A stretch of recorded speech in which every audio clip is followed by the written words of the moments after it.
Welcome to the Here's Hope Project, where your story creates hope. I'm Sarah Jane, and in today's episode, I'm going to be speaking with Rachel, who is the mom of Emmy, who is very medically complex. Now, she's had numerous health issues over the years, deals with chronic pain on a daily basis. She's had over 30 surgeries, and she's constantly they're traveling between Texas and Ohio to receive treatment. So it's probably of no surprise that both Rachel and her family all deal with PTSD. And this is a very common thing among families who have chronically ill kids.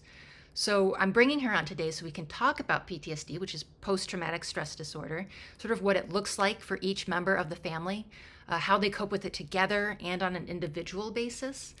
And then we'll also talk about things like what to look out for, some coping strategies, and just what to do if you think you're struggling with it as well. So I hope that you are all able to find connection and relate to what Rachel has to say and just gain some insight into your own lives. So without further ado, let's go meet Rachel. 'Cause it's here where we lay in my blanket of despair, where I'm weak but I'm strong, and black smoke fills the air, where I'm burned and broken, battered. Hey, Rachel, how are you? I'm doing good, Sarah. How are you? Good. Yes, I'm glad to hear that. So you and we have known each other for 6 years, and A long time. Emmy was 4 at the time, and she's 10 now. And I have to say that when I look back on your story and everything that you've been through, the thing that inspires me the most is your faith, because you really believe that, while God may not stop the storm that you're in, he will give you the strength to get through it. And I can say with 100% certainty, I can be witness to that strength because I have seen you guys get through some just pretty scary situations, and including what you guys have just been through. I know Emmy had a scare with her heart. And before that, last month, I think you guys went to Ohio for a transplant evaluation. And this was Yes. the third time that she was getting evaluated for a transplant. And I know results are still pending or, pending further testing. And that in and of itself is nerve-wracking. And this is the kind of life that you guys live. And this is the kind of life that you guys have lived for the, 10 plus years. Can you go into that maybe a little bit more? Just, what has Emmy been diagnosed with? And then, just tell us a little bit about her journey up until now. Emmy was born with omphalicio. It was a condition we were not aware of previously during my pregnancy. So when she was born, it was kind of a surprise to everybody. Emmy has been diagnosed with several things. Polysplenia, she's malrotated. She has situs inversus, heterotraxy syndrome. And all of these kind of contributed to a big just mess is basically what it is. We don't have a diagnosis and a lot of complications from the omphalicio. A lot of resectioning. Emmy is considered short gut, but is not short gut. Can you explain what that is? I can't even pronounce it. I can't pronounce omphalicio. Omphalicio. Emmy was born with the intestines inside of her umbilical cord. Some of them, some babies will be born with a larger umbilical, which has spleen, liver, kidney at times. So they can vary in size. Emmy had a small umbilical, which consisted of small bowel. So after she was born, we were flown to Lubbock. And a few hours later, she was in surgery. What they found once she went into surgery was she had what was called ileolatresia, where the intestine was actually kind of deflated. It was already dying. So they had to resection, which means they had to cut some of the intestine out because it was already dead.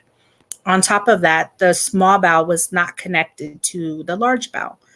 So had we not been aware and those intestines had not been out into the umbilical cord, she never would have had a bowel movement. If not, she probably would have perforated or obstructed when she was going to try to have a bowel movement. Had those intestines not, we had not had that visual to know that there was something going on with the small bowel.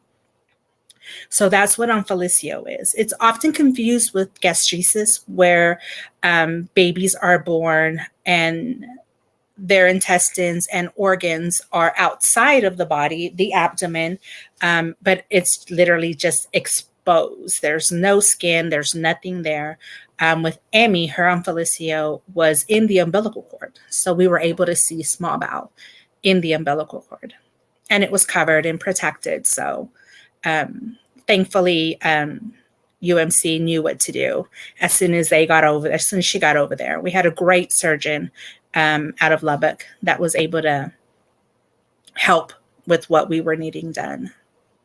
That's great. I mean, from my understanding, that's a very painful thing to have, and she's been in chronic pain almost her whole life.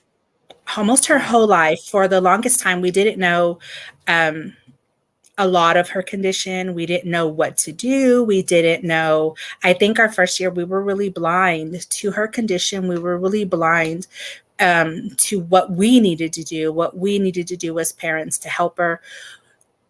Being a baby, an infant, and constantly crying, constantly in pain. We used to long for the days for her to be able to talk and tell us what hurts you, what's bothering you. And now when she was, she was talking as early as 2 and 3 years old. And for her to be able to say, my stomach, my tummy hurts, just the excruciating pain of it all was hard to hear. Let alone, how do we help you when the doctors didn't even know how to help you? Yeah. Having to deal with chronic pain like that her whole life, and like she's over 10 now. And yeah, if you look at your whole journey and everything that you've been through, she's had over 30 surgeries. Yes. Over 30 surgeries over these years. And she's been seen by several doctors and surgeons. She's had so many procedures, scans, exams, nutritional support. I could go on. Yeah, dietitians, yes. Yeah, she has lived it. And having to go through all of this as a parent, it's really emotionally taxing because there's so much just stress and uncertainty in it all. And it's things like this that can lead to mental health issues like PTSD. Which I know both you and Emmy struggle with. And your husband probably has it too. All of you do. What would you say, when did you first realize that what you may be experiencing is PTSD? I had anxiety. I had a lot of anxiety when Emmy would run fevers or she didn't want to eat. And at the time my mind was working, trying to see, is this going to be an obstruction? Is this an infection? Is this something that she picked up? Where do I need, what is my next step? And over the years, I kind of went into survival mode. It was a switch. Once we started seeing her with her health issues, health crisis, I would get anxiety. I would want to cry. There was times I would be angry, and it would be after the fact. We would go through an obstruction where Emmy's bowels twisted on her, or a line infection, and she was spiking 104 fevers with these line infections, and her body just couldn't, deal with the fevers. While we're going through all that, we kind of go into survival mode, and it's what we need to do, what we have to do. You don't let her see me cry. She can't see that I'm scared. And then after we would go through everything, I would kind of step away or go to the restroom, or if I would see her, she was asleep and calming down, or if we were just coming out of surgery, most times coming out of surgery, I would sit in the waiting room, and I had a habit of kind of rocking myself without knowing I was rocking myself. I would kind of pinch at my fingers, and at the same time crying. I didn't know what was going to happen. And me and Mark would go through, after everything was said and done, like, did this just happen? Like, what the heck, what just happened, from one day to the next, from flying, to Fort Worth, in the wee hours, early morning, late afternoons, all hours of the day, out, flying out because we were in an emergency situation with her. And those were several times. I think my husband and I realized, we had some form of PTSD whenever he had an anxiety attack, and he didn't know what he was feeling. He didn't know how to cope. He didn't know how to understand what he was feeling at the time. And I think that he at times goes into survival mode as well. But we kind of went through a phase where before we realized and understood it was PTSD, when we saw each other kind of lashing out at each other when we were in these situations, or you didn't pack this, how do you not know you have to pack this? And did we not bring this? And the smallest things, what do you want to drink? I don't know what I want to drink, but it was PTSD. And it took a long time for us to be able to calm down in those situations and communicate better, because we were scared. What was it? Because it's a lot of anxiety and you sort of have a short fuse. What was it that made you think that this is more than anxiety? This is more than stress? My doctor diagnosed me with PTSD, and everything that I go through with Emmy. She's the one that suggested, have you ever thought maybe this is what you were going through? This is what you were doing, and this is what you were feeling. Like there is a reason for this, and there is a name to this. And I just never put it together. So once she explained to me and we sat down and we talked about it, I told her, I think my husband has this. So, I talked to him about it and we were both able to understand more. And what we do and what we looked up, we researched coping skills, what we needed to do in these situations. And it wasn't just survival mode. It wasn't just, we needed to be strong for Emmy, in a sense that we needed to be strong for each other and for ourselves, because we were dealing with some pretty serious complications, pretty serious issues that most people do not deal with. What were some of those coping skills that you looked up and thought, how are you able to cope with all of it? We are able to cope with it whenever he kind of had an onset anxiety while Emmy was being wheeled down into an emergency surgery, and he didn't know what to do. And I'm trying to hold her hand, walking side by side with her while we're going downstairs. And he looks like he's fixing to fall out. And I looked at him and I kind of told him in Spanish, take a deep breath, stretch, lean up against the wall. We were waiting for an elevator. Lean up against the wall and stretch your toes as far as you can. Then stretch your arms as far as you can. Take another deep breath. And I told him, find your focal point and find something to think about. We're fixing to go down. When we get into the waiting room, you'll feel better. And it works. It worked for him. He felt better. He was able to, and he didn't know. And there's been times when he's at work and he out of nowhere, I think I'm having an anxiety attack. I don't know. Well, what are you thinking about? What are you worried about? He's like, I don't know. And then this was before this last trip to Ohio. I think the weight is probably a little bit more for him because he's having to work, you know what I mean? He's having to stay focused on his job and then stay focused on being the provider, being the dad, being, the strongest, person out of the household is basically, I think, what he feels at times. And I told him, you don't have to be that all the time. You can be vulnerable. It's normal for you to feel and take on the weight of a lot of the things that I go through, that we go through, that she goes through. You're not alone. I'm sure a lot of dads kind of feel that way. So it takes a lot of communication, a lot of reassuring. The same thing, I would tell him, get out of the truck, do your stretches, do what you got to do. And he was like, No, because the guys are going to see me and they're going to wonder what I'm doing, and like I tell him, you can't be embarrassed about it. You can't be embarrassed about it. But he's had times where he's wanted to break down. He's wanted to cry. He doesn't understand why, she's had the life she's had, why she goes through so much, why us, why we can't go to a simple holiday, why she can how do you explain to her she can't get in the swimming pool, she can't run into the beach, she can't do what most kids would normally be able to do. I mean, first off, from what you were saying, I love the connection that you have with your husband and the relationship that you have. It's really a supportive, goes both ways. Because I know you and I were talking at I don't know, months ago about, how he's there for you too, just on the weekends.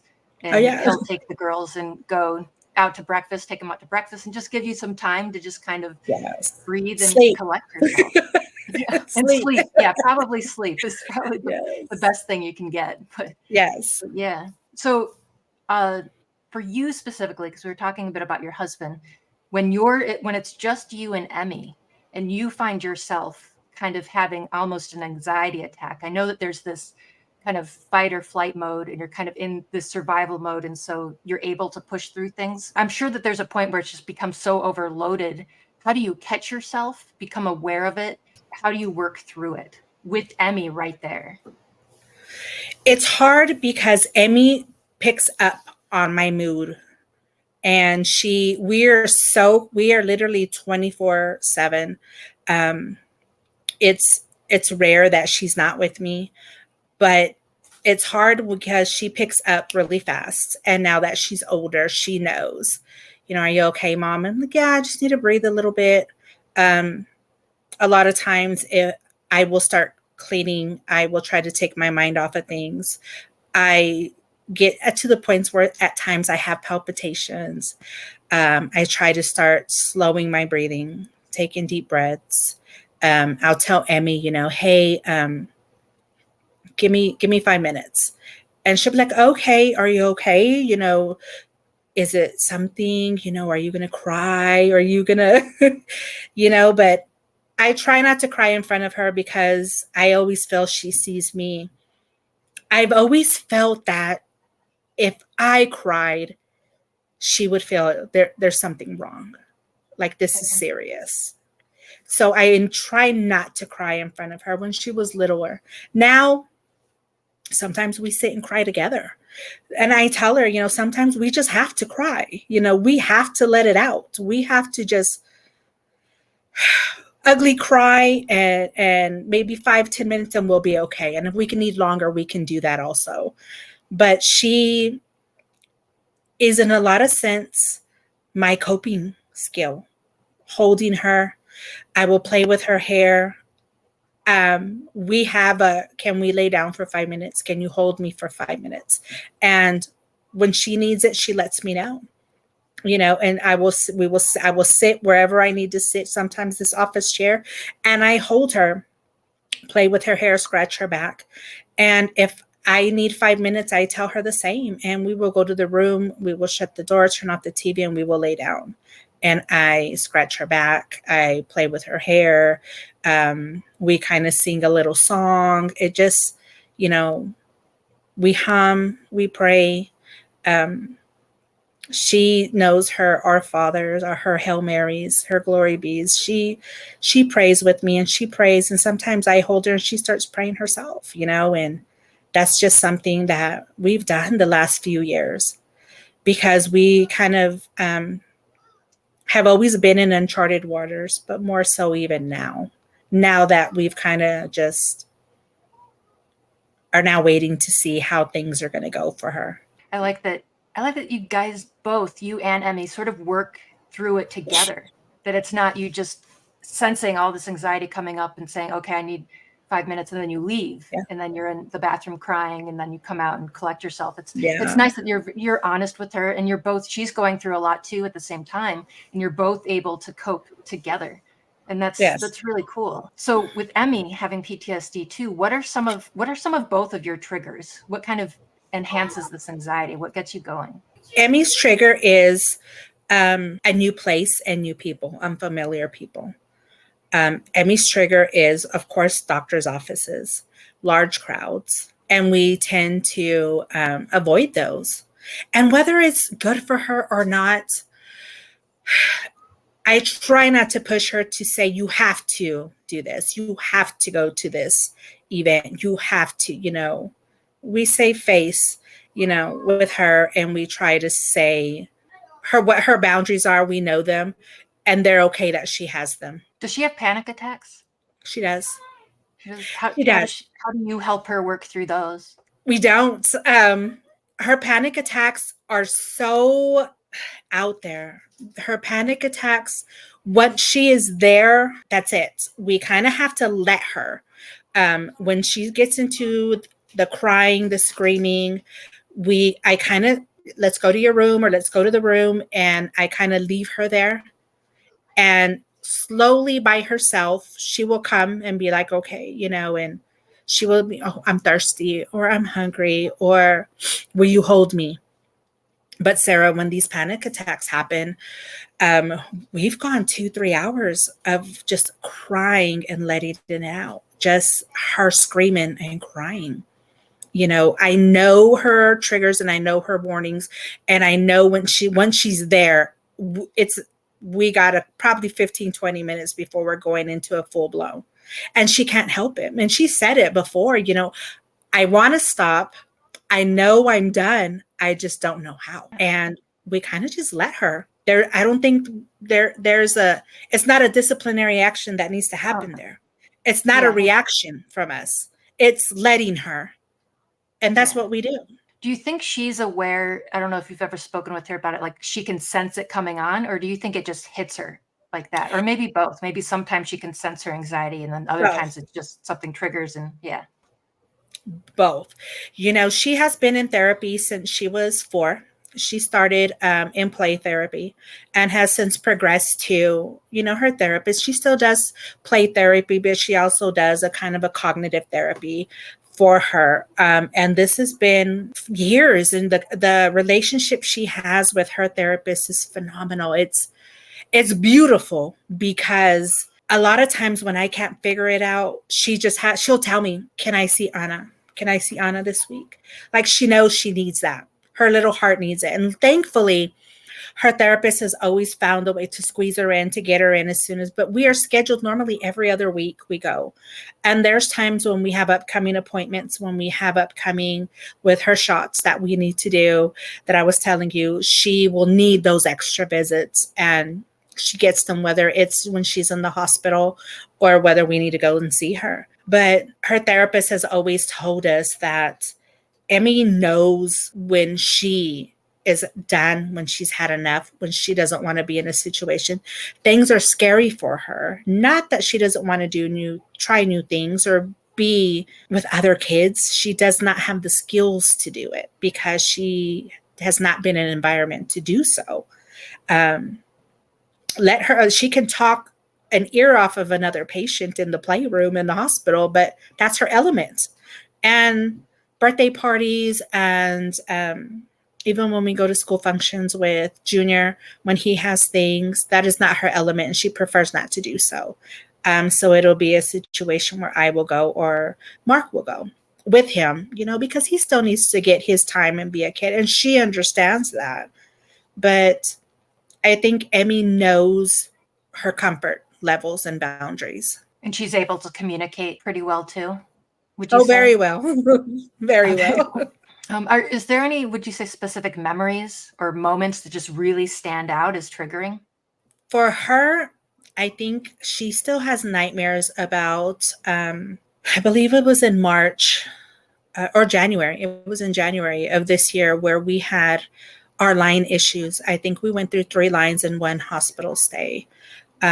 And the second line that they had placed had nicked a vein in one of her little arteries where her central line is. Remember, Emmy has a central line where she gets all her nutrition from 18 hours a day. So it's important, like, we couldn't lose access. That was the only way that Emmy is able to function, is through that line. So she gets all of her TPN, all of her lipids through this line. So during surgery, it nicked a vein. That evening, they decided to go ahead and run TPN and lipids because that's, she can't be without it. So when they did run it, she had leakage into her chest cavity. And it was a couple of hours that was running, and out of nowhere, she screamed. She sat up and screamed, and she couldn't breathe. So we called the nurses. We had everybody come in. They evaluated. They did a chest x-ray. We were in ICU within 30 or 40 minutes, but she couldn't breathe. She was slowly drowning in this fluid that was in the chest cavity. So she had to get a chest tube placed and to drain all of this stuff. And she remembers it vividly and has nightmares about it. That's terrifying. Was your husband there too? It Were is. all of you there? I was there. My husband was at the hotel with Junior because we had just got him back. His grandparents live in the Dallas-Fort Worth area. I have a cousin that also lives nearby. So I called her and told her, hey, it was about 1 o'clock in the morning, 2 o'clock in the morning. I said, hey, Emmy's in trouble. Can you meet Mark here at the hospital and pick up Junior for us? And thankfully, she answered. She knows when we're there, she's really quick to answer our phone calls, or, if we need anything, she's there for us while we're, inpatient there. So she was able to meet him at the hospital, probably 15, 20 minutes. And she took Junior, took him on for the night and the rest of the night and then into the next day so he could be there. So while we were wheeling her into ICU, he was there with us. So I think that was another PTSD moment for him also, because normally when they take them back there for procedures, the parents, kind of stand back or are not in the room. We were actually in the room. I was holding her because she would not let me go when the surgeon was like, just leave them alone. She was not letting me go. She was holding on to the oxygen for dear life because she was literally drowning in this fluid, and she was hanging on to me, with the other hand. And so when they started sedating her, he had not visually seen her reaction and how she actually goes to sleep, how they sedate her, it was a paralytic at the time. So how she kind of just paralyzes. And I think that really did something to him to see that, as to where I've seen it many times, but for him, he wasn't prepared to see her in that state going into a paralytic and then ultimately going down for the procedure. It's never easy because, as time goes on, the many times the sedation, after a while, it wears and tears on your body. Your wake up time is longer. The risks are heavier. So it never gets easy. Would you say, I guess I'm curious because we're coming up kind of on time. What advice would you give other parents who may think that what they're experiencing is PTSD? I would say talk to your doctor, because it's scary to not know. It's scary to not know what you're feeling. And it's even scarier to not have an outlet for those feelings, or even help. Emmy, when they first told us about Emmy's medical trauma and PTSD and suggested a medication for her, we were like, what? No, she doesn't need a medication. She's gonna, it's a mind thing. We were very, very, I guess, in the way we were raised, we were not, it was a mind thing. You had to be strong and you got to deal with what you got to deal with. And so when it came time where we saw Emmy struggle more, and you always want to help your kids, and you don't want them to struggle. You don't want them to go through things alone. And even though you think that you're doing everything you can, even though you think that, I can help her through this, she needed a little bit more. She needed to kind of take the edge off of what she was feeling. And it was something we couldn't help her with. And as time went on, it was something that I couldn't deal with myself either.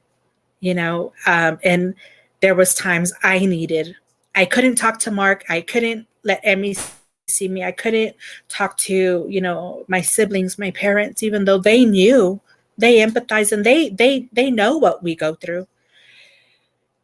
It didn't help because sometimes I didn't want to talk about it. I just did not want to feel what I was feeling. I just didn't want to be a burden to anybody else. And I didn't want Emmy to feel that way.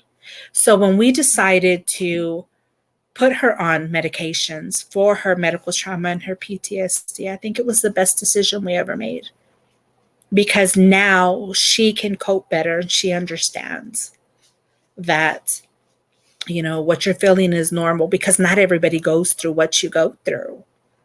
Yeah. And it's okay to feel what you're feeling. Yeah, it's okay to feel what you're feeling. Exactly. And I think I'm sure a lot of parents who are listening can relate to that, to your story. And I lost my train of thought right here. Just in trying to be so strong, the need to be strong. And because I think you have so much physical ailments and things going on that you're kind of pushing the mental away. That's why people don't take care of themselves or take self-care seriously in situations like that. Exactly. Was there something that happened that made you just click and was like, something seriously wrong? Like, I don't want to say I'm not strong enough, or I'm not, like, I need help. Is there something that made you realize that, you couldn't do this on your own or figure it out? I think the stress of everything, years of not just her medical trauma, but my medical trauma, and being the one that was always there, and my husband, Mark, was there a lot. But there was some things, he had to work, we had to keep our insurance. We had to make sure that we were able to give Emmy that. So the weight of dealing with a lot of the things by myself, once we get admitted and we go into the hospital, we are in survival mode. And it's sad to say that she does well in the hospital. She is on her schedule. She's not having nightmares. She's not having all these issues going on. But at the same time, I think that me not taking care of myself, I went through some medical issues, hospitalizations that were pretty serious. I think that I realized then that I couldn't do things by myself. I didn't have to be the strong person all the time. I could lean on other people. I had a friend of mine ask me one time, like, do you have a village when you're dealing with Emmy? And we do, we do have a village. We do have, family that steps up and helps, not just with Emmy, but with Junior, or when I need to just go do something, or I need to, go get a pedicure, go get, my hair done, I needed to take more time for myself, and it was okay for me to do that. And I shouldn't feel guilty that I wanted time away. And I think that's when I realized during this last hospital stay that I had over, I think, a year and a half ago, was that I needed to do better for myself. Because if I couldn't do better for myself, I couldn't be there for Emmy. I couldn't do better for her. Yeah. And the better you are, the better she'll be too, just by seeing you as an example. But yes. Support, having a great support network, that's it. That's key too. And to allowing yourself, giving yourself some grace to just accept what's going on and cope and get through it. So I admire you for that. I mean, seriously, for all that you guys have gone through, and for being able to just address certain things like PTSD, and even just talk with me today about mental health side of things, having come from where you are, where you think that, I'm not struggling with anything mental health. It's just, I need to be strong and I'm better than this. And, thank you. So thank you for coming on and just being vulnerable and sharing all of this with us. I appreciate it. So thanks for coming on. Thank you, Sarah. It was good talking to you.